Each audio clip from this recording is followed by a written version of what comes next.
Don't Overlook the Middle by Bill Starr, January 26, 2011. In the last two articles I did for Starting Strength, I went over the necessity of having a strong start and finish on every exercise that you do. Now, I'm going to do the same thing for the other segment of any movement, the middle. The question often arises, which phase of a lift is the most important? There is no pat answer. In some cases, it's a poor start that adversely affects the outcome of a lift. In others, it's the finish. And yet, in others, it's a weakness or inability to acknowledge the middle portion of the movement that causes the problems.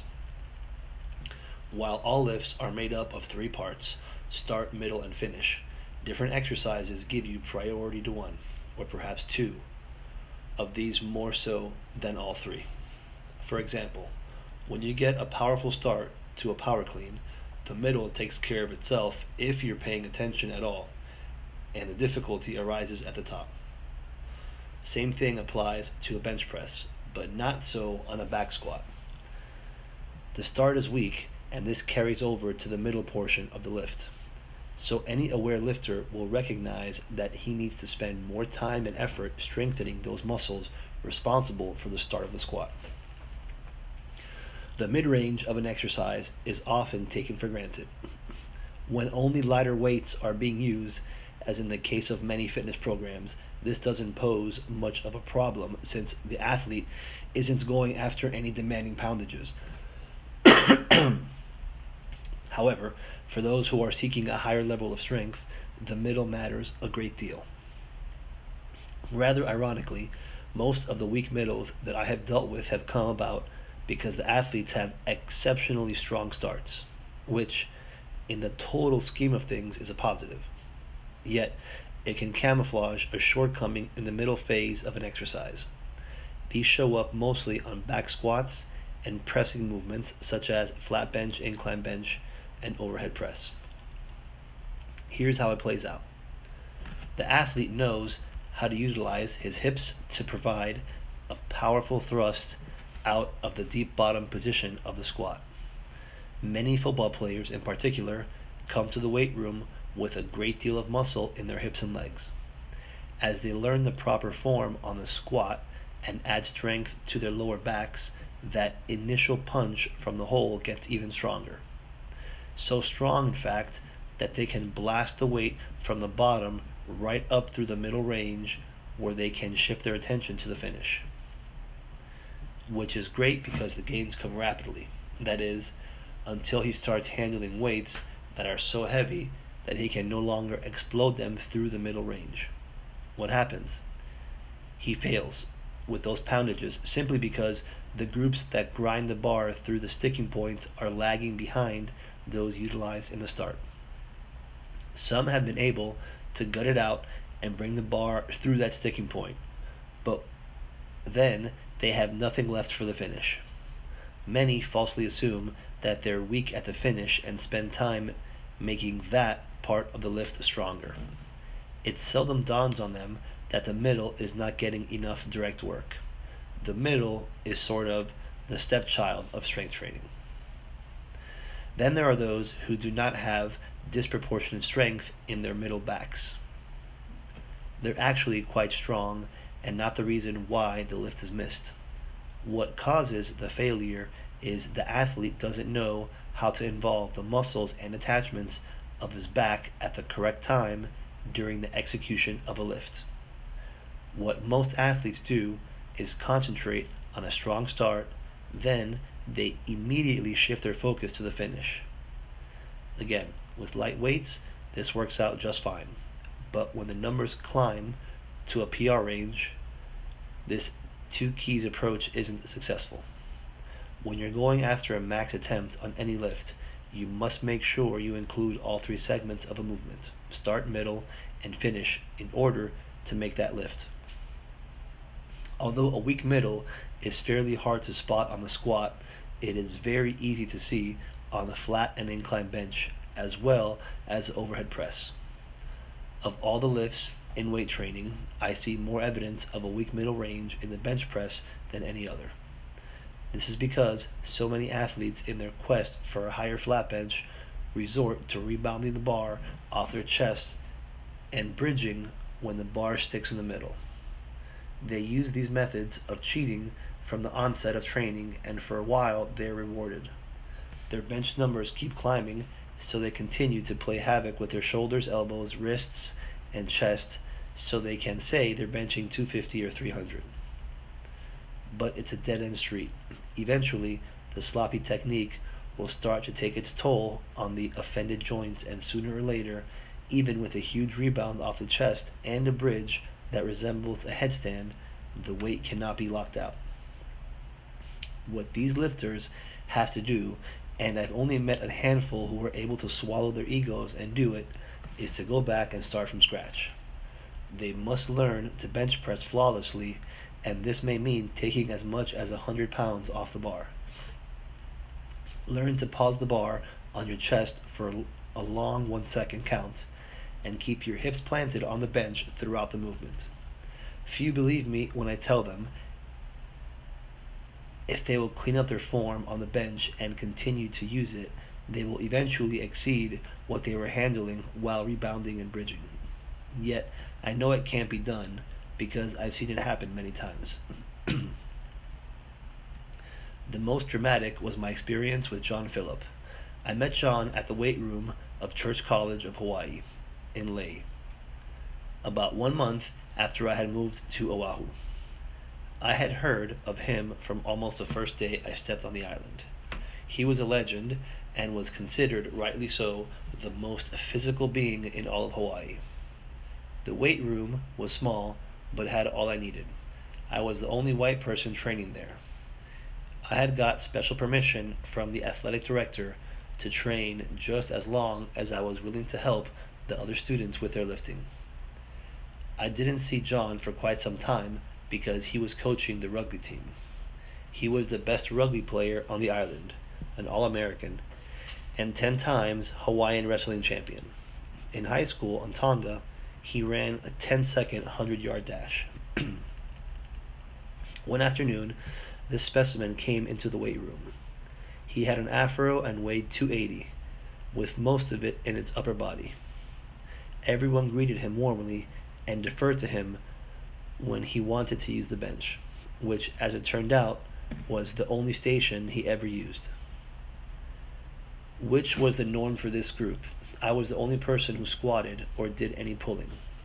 The bench was a Sears model, shaky with uprights that could be moved in and out to accommodate variations of shoulder width. He started benching with 225 and proceeded to add 45-pound plates after each set. 315, 405, 495. Naturally, he was a center of attention, and I admit he had all of mine. He finished off with 515, and how that rickety bench kept from collapsing is still a mystery to me, but it held up. John got up, said his goodbyes, and left. I had not been introduced. Truth be told, it was as if I were invisible. They were all students at the college, but were really there to perform at the Polynesian Cultural Center, which was attached to the college. There were native Hawaiians, Samoans, Fijians, Tahitians, Maoris, and Tongans, and they only spoke their languages. They were always polite toward me, but none were even remotely friendly. I understood and didn't mind. I was a guest and went about my training without being bothered with conversation. For the next 3 weeks, John showed up and did his bench presses, then departed. By this time, I was starting to handle some decent numbers on my squats, power cleans, deadlifts, and flat benches. One afternoon, I was doing a back-off set of squats, and when I put the bar back on the rack, John extended his hand and introduced himself. He had been talking to the AD, and he had learned a few things about my background, that I had coached the Baltimore Colts and had competed in Olympic lifting and powerlifting. He wanted to enter a powerlifting meet and asked me to coach him.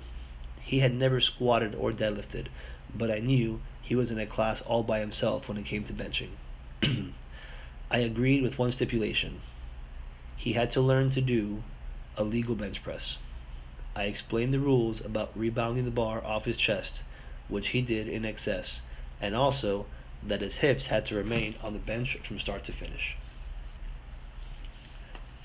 Without any hesitation, he said he would follow my instructions to the letter.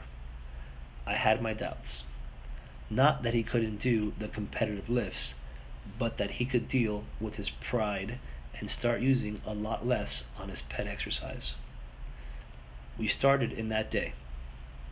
I demonstrated a legal bench press and had him pause the bar on his chest for a long 2-second count on every rep. I would give him the signal to press with a clap. He ended up with 405 done in perfect style, 120 pounds less than he was currently handling in that lift. Amazingly, it didn't bother him, or if it did, he never showed it. Since he didn't have any bad habits in the deadlift and squat, he picked up the technique on those lifts instantly.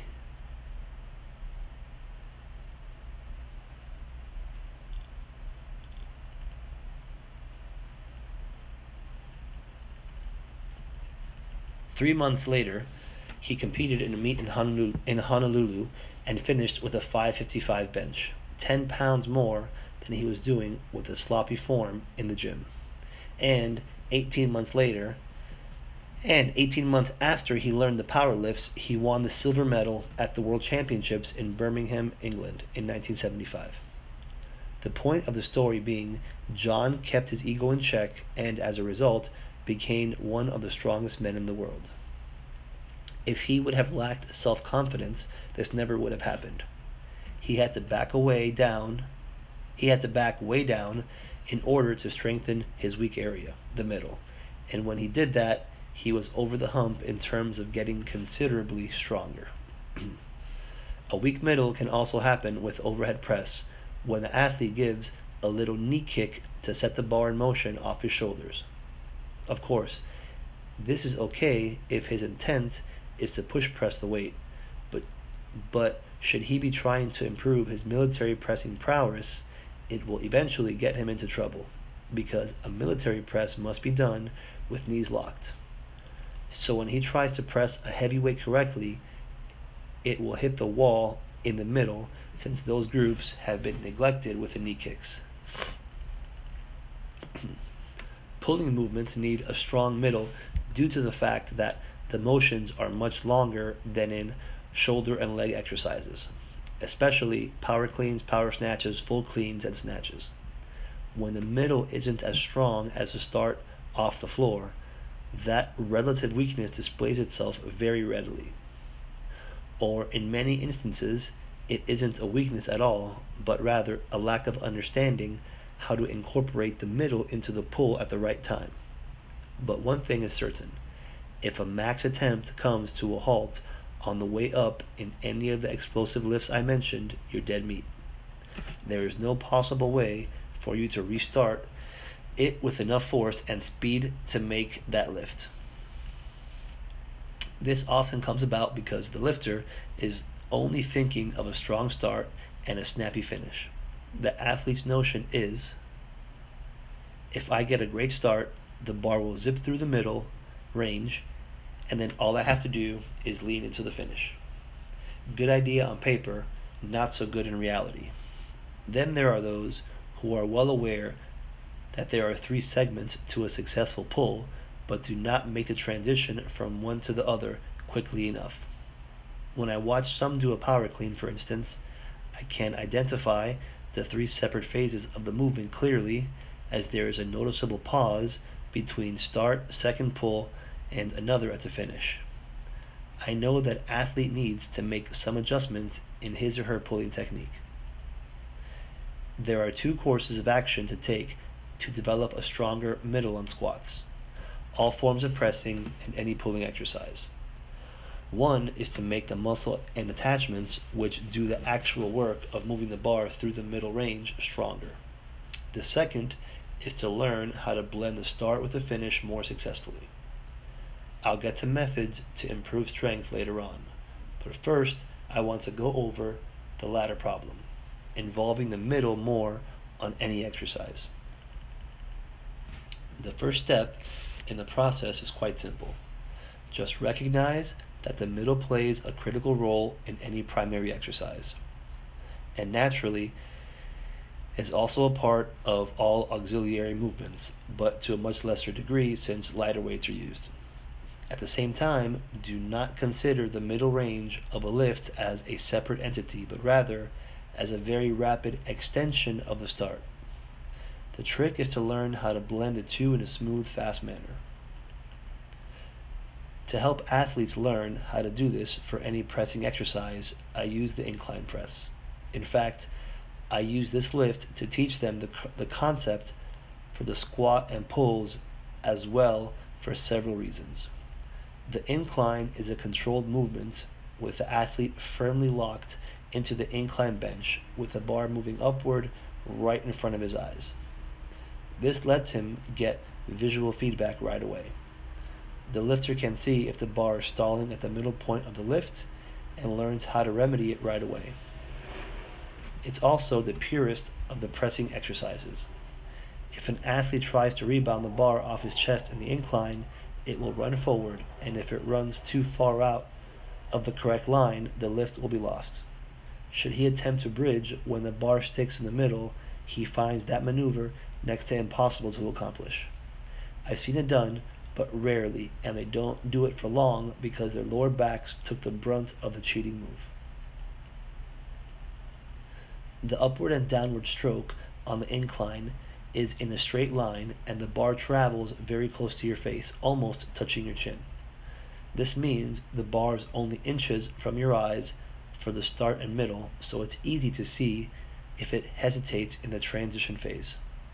Another reason why I like this lift as a teaching tool to learn how to blend the start with the middle is that balance isn't a factor. The lifter is braced firmly on the bench. Always have someone assist you in taking the bar off the racks and putting them back when the set is finished. This can be a risky exercise.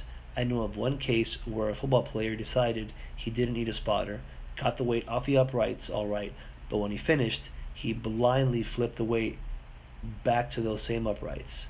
They hit just right, but unfortunately for him, bounced off them and came down on his face.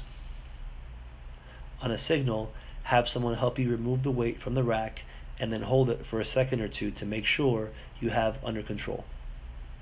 In a deliberate fashion, lower the bar to your chest so that it touches right where your collarbones meet with your breastbone. This is much higher than where the bar touches your chest on a flat bench and may take a bit of practice before you feel comfortable with this placement. Pause the bar on your chest for a long 1 second count, then drive the bar upward with a powerful start.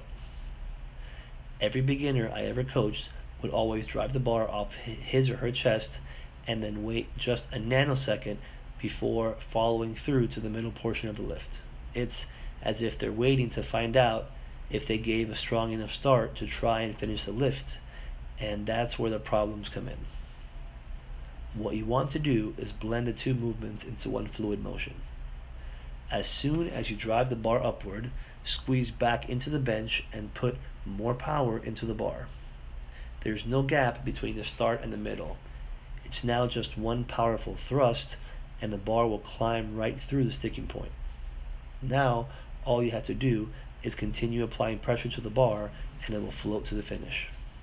Once you have learned how to make the fast transition from the start to the middle, you can easily do the final phase of the lift. Once you have mastered this technique on the incline bench, you can apply it on the flat bench and overhead press. But to do this, you must pause the bar on your chest or shoulders. Then you can concentrate on that quick follow-through after the start. For pulling movements, I use clean grip high pulls to teach the athletes how to make the transition from start to the middle and also from the middle to the top pull. High pulls work well in this regard because the lifter doesn't have to be concerned about locking the weight out overhead or racking it across his shoulders. All he has to do is pull the bar just as high as he possibly can. Yes, the form flaws show up more so on high pulls than most of the other pulling exercises simply because more weight can be handled on the high pulls. While I'm not a fan of lifting in front of a mirror, I believe it's beneficial when trying to remedy a hitch in the pulling motion. There should not be the slightest hesitation with the bar once it leaves the floor.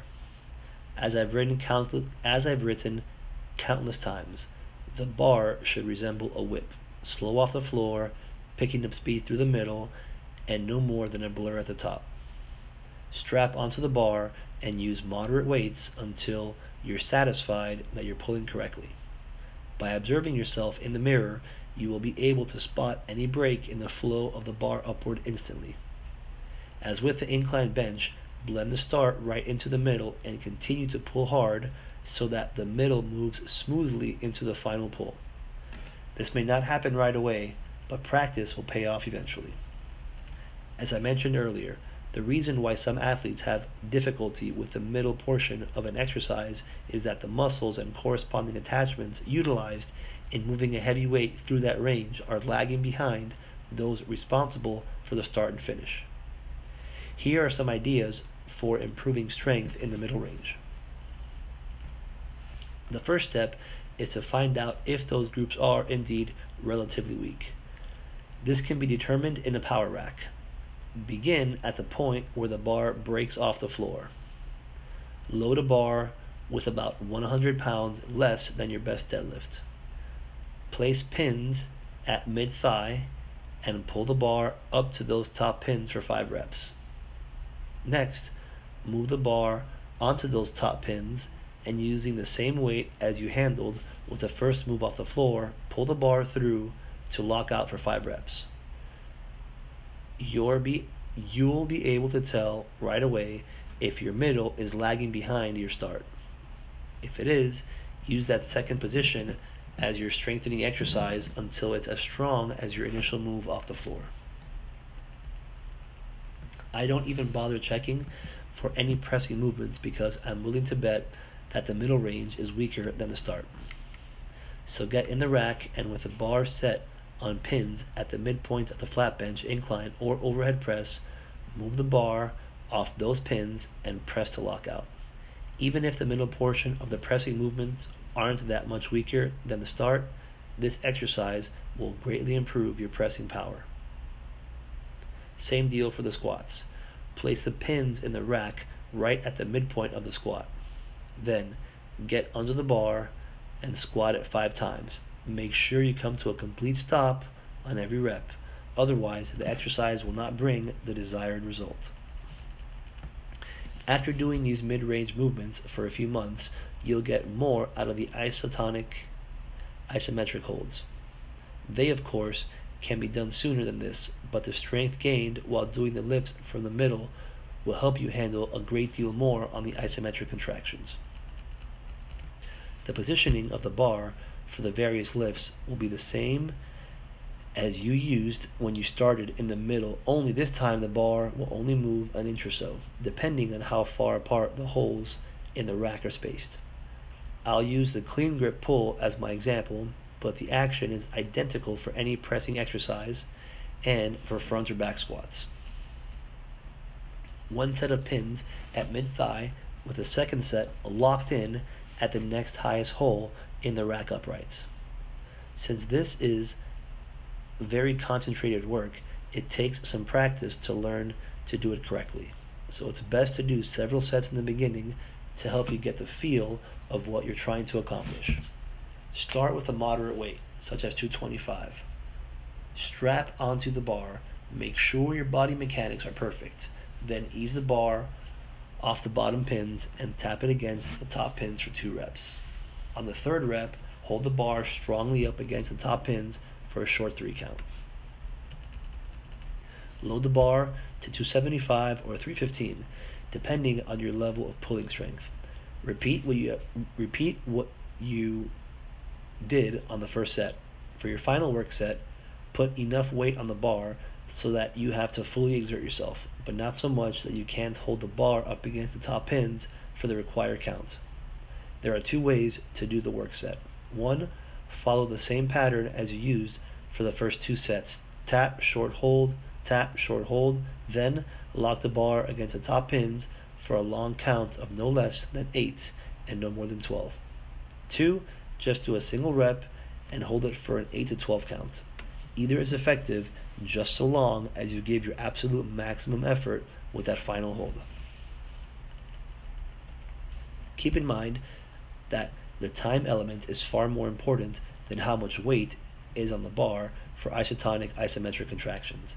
It might take some time before you figure out the right amount of weight to use for that work set. The rule is, if you can't hold it tightly against the top pins for at least 8 seconds, it's too much weight. And if you know you can hold it longer than 12 seconds, you need to increase the amount of weight on the bar. One work set at any position is sufficient. ISOs can be used for just about any exercise in the book, so with a bit of imagination, you can improve the middle position of all the exercises in your program. Finally, dumbbells are excellent tools to help strengthen the middle.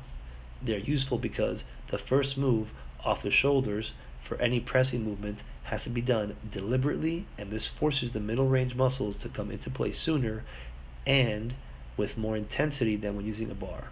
Plus, the dumbbells have to be controlled much more than a bar when moving overhead, and this builds a different kind of strength. They're also useful in learning how to pull through the middle in a fluid motion. One-hand snatches and two-hand power cleans are excellent because they force the lifter to apply power to the weights from start to finish and to make them move like a whip. I've yet to find a way to use dumbbells to improve squats, but I'm still looking. Be more aware of the middle range on all the primary exercises you do. Determine if they need more direct work, and if they do, insert one or more of the recommended exercises into your routine until the disparity is rectified. In the event you find that they are of equal strength with the low and top ranges of your core exercises, concentrate more on utilizing the middle and making it an extension of the start. Take care of the middle and the finish will be more dynamic, resulting in even greater strength gains.